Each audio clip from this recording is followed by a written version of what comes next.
Welcome, ladies and gentlemen, to an all-new reaction and review. Tonight, guys, I'm once more diving into the Clover Patch as we take a look at the next film in the Leprechaun series. Yes, tonight's film came out in 1995, and it is Leprechaun 3, which I'm going to watch thanks to the Leprechaun 4-pack that was sent in by one of you guys via the Amazon.com wish list. Now, I really don't know much about this one. Really, the only things I know is that it once more stars Warwick Davis as an evil leprechaun, and this time, instead of being in the middle of nowhere like in the first film, or in Los Angeles like the second, now he's in Las Vegas, which to me almost seems to be the perfect spot for an evil leprechaun who has a giant boner for gold.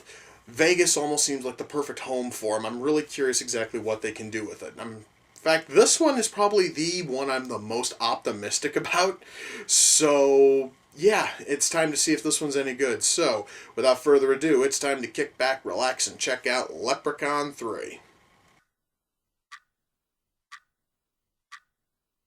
Okay, I just saw the leprechaun go and bite off a dude's toe, and that was disgusting as shit. And apparently now this fucking necklace has the same effect on him as four-leaf clovers did in the first film. You just have to love how they keep everything in these goddamn movies so fucking consistent, man. You know what I mean? Alright. You know, guys, no matter how stupid these fucking movies are, I will have to say, at least all of the Leprechaun's rhymes are kind of clever and sort of cool. So there is at least that. At least there's that one faint positive in these things so far.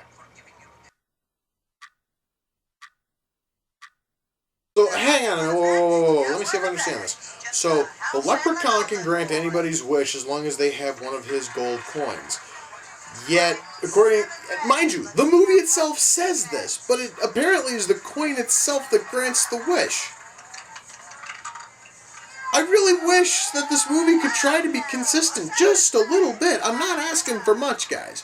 I'm not asking for miracles. I'm just asking for some fucking consistency in your writing.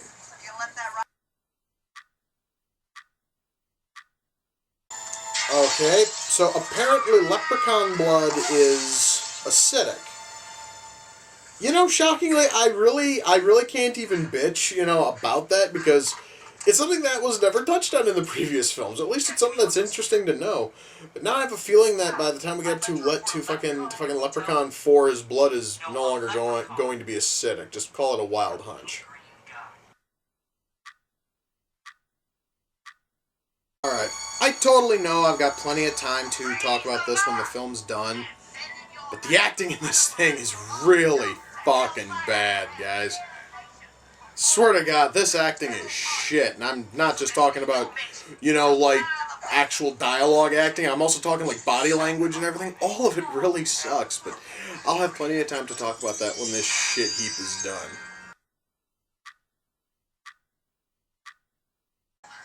Alright, guys, do you really want to know how bad this movie is? Allow me to sum it up this way. This movie has a were-leprechaun, and it sucks! That very concept sounds fucking awesome, and this movie's taking a big steamy shit all over it. It's really kind of depressing.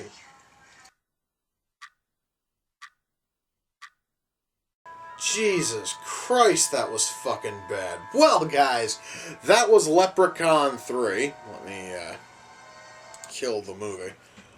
Oh god, I wish I could actually kill the movie. Okay, so where to begin? Writing. Let me sum this up. Real easy. We have a leprechaun in Las Vegas. That sounds awesome. We have a were-leprechaun. That sounds even cooler.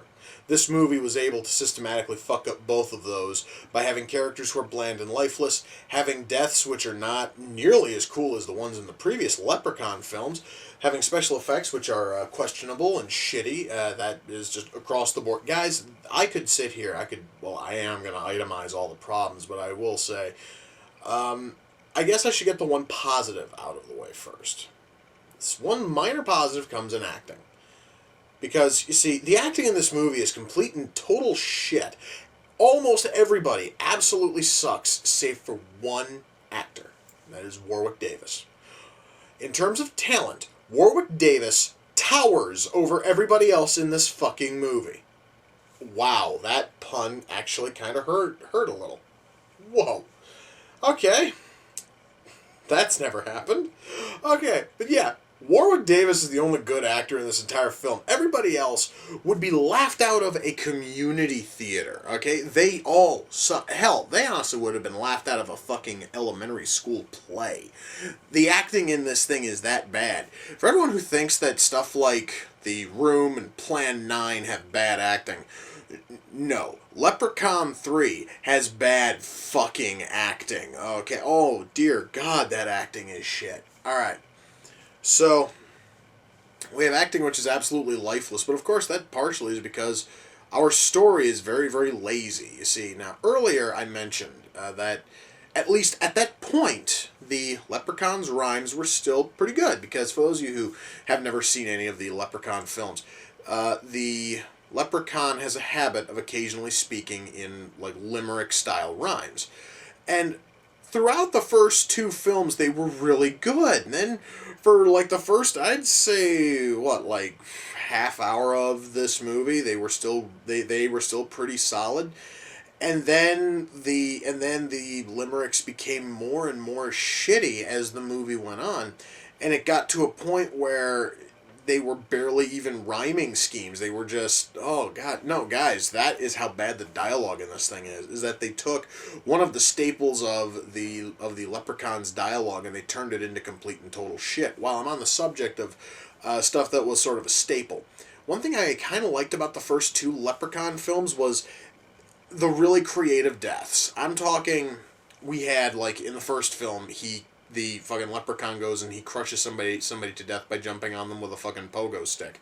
In the second one, he forces somebody to make out with a fucking running lawn mower, and that's what kills them. This film, the closest thing we have to a creative death, or even an interesting death, is a guy gets electrocuted while having sex with a sex bot. I'm not even kidding. A really ugly sex bot, really fake looking. I mean, I totally understand it was supposed to look like nasty and creepy and, you know, like full of fucking like wires and shit, but it just looked like a really shitty puppet, because that's all that it really was. So it wasn't even a well-made thing, but I'll get to that more when I cover effects. So that really is about as close as we have to interesting, creative, or colorful deaths in this film. Everything else is just bland, lazy bullshit, which seems to go just fine with the bland, lazy writing. So, I mean, with the bland, lazy dialogue, I should say. Because, guys, there also is no character depth here. We have a bunch of characters, and, like, the best we have is one of them is a college student. Or, correction, he's going to college. One of them is a showgirl. One of them is a Las Vegas magician. One of them is the fucking magician's girlfriend who works the roulette tables at the casino. And then we have the scumbag casino owner. And then we have the two guys who are shaking him down for money. Really, they have no personality. The only thing they have is a fucking name, and even then, I don't fucking remember any of them. Which is sad, because I just watched the goddamn movie. I couldn't tell you the name of a single one of those characters. And while I'm on the subject of writing, I have a question. Now, early on in the film, somebody had a CD-ROM which is full of information about mythological creatures. Of course, he was looking up leprechauns. And at one point they say that a leprechaun's magic is directly tied into its gold. Well, then I have a question. How in the fuck does the were-leprechaun have any magic, since he has no gold of his own? Unless he was sort of siphoning power off of the original leprechaun who bit him and turned him into a were-leprechaun. I totally understand I'm thinking way too deep into a movie that's fucking stupid as shit, but I don't care. I want to know how the hell the were-leprechaun got his power, and I'm going to continue to call him a were-leprechaun, because god damn it, that's what he fucking was. This movie, just the writing in this movie is absolutely retarded. We have plot holes so goddamn big you could drive a truck through them. We have dialogue which is flat and lifeless, which of course complements all of our lifeless and flat characters. We have acting which is no better. I don't normally get to talk about this. I would like to talk about a technical element of this film, and that is boom mics. You see, I know I have explained these in the past, but for those of you who don't know, a boom mic is that little overhead hanging microphone, usually hangs like right about here, which picks up audio from a scene. A little bit of a pro tip is you don't want the fucker hanging in shot, because then most people are going to notice it. Their eyes are going to focus directly on the boom mic instead of on the scene itself. I remember at least 2 instances where the boom mic was literally hanging this fucking low, and I had no other option but to sit there and look at it because the scene itself was boring as hell. It's really sad when I have to point out shit such as boom mics for this, but I just wanted to get that out of the way. Special effects. Once more for the third straight film, the makeup effects on the leprechaun himself look really good, and so does the makeup on the kid who becomes the leprechaun. He looks pretty good too. Blood effects are looking pretty decent. It's just everything else. And when I mean everything else, I mean the sex bot. I mean the woman who gets fucking like inflated and then explodes. I'm talking just all of that kind of shit. All of those effects are absolute crap. And also, when the leprechaun changes from the stone statue, don't ask how the fuck he became a stone statue. This movie refuses to answer this. And he takes physical form. They couldn't even do that right because apparently they didn't tell Warwick Davis exactly what kind of a pose he was supposed to make, so that way the changeover would work. So you have a close up of the frickin' like leprechaun's hand, like right on his hip. His hand is sort of like this on his hip. And then when it transforms, Davis is going like this on his hip. It stands out a lot, all right? The hand is in a totally different pose, and the outfit's totally different. It's really lazy fucking work. Frankly, the fucking special effects in this movie were complete shit, minus the few gore effects and the leprechaun's makeup effects. Everything else in this movie, in terms of effects, was absolute shit.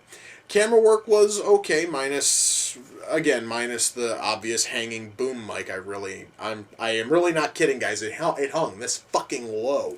Besides that, camera work is really good, and the lighting is really good, and the soundtrack, the soundtrack is not even fucking noticeable. It's a very bland, very ho-hum soundtrack, which makes sense because this was a direct-to-video movie, and you can't really expect miracles with fucking direct-to-video films in terms of the soundtrack. Is there anything else I can really cover? No, because if I talk about anything else, it's probably going to be me banging on about that god-awful writing even more, and holy shit, was it ever bad. Guys, I swear, this is by far the worst Leprechaun film I've seen so far. It makes the borderline lifeless characters of the first film seem ultra deep, and it makes the plot of the first one also seem ridiculously deep. That is how bad this fucking thing is, and I've got one more Leprechaun film to cover this month. God help me, I'm kind of dreading it a little. Anyway, guys, Leprechaun 3 came off the Amazon.com wishlist. The guy who sent it in is a guy named Adam. His YouTube channel his YouTube channel can be found at youtube.com/user/AdamTheGamer2008. Adam, again, thank you, dude. I mean, because you were the one who sent in this 4-pack. I really was hoping for a little bit better when it came to the Leprechaun films, but I wouldn't have had a clue unless I fucking watched them. And now I do know that there are 2 other films besides these 4 so far. No, I have no interest in watching them. These right here are going to be plenty fine. Thank you. But yeah, Leprechaun 3, guys, I would say avoid it. Right now, there's only one movie in the series so far I can say is any good, and that's Leprechaun 2. Which means maybe this series is taking the same track as the Star Trek movies, and only the even-numbered ones are good. So, I kind of have hopes on that 4th one being good, and then I look at that fucking title, and no, I know it's not going to be good, but I want it to at least be watchable. That would be far more than what this one and what the first one were like. So anyway, guys, with that, we come to the close of another reaction and review. Until next time, ladies and gentlemen, take care, and I will see you all in the near future. Peace.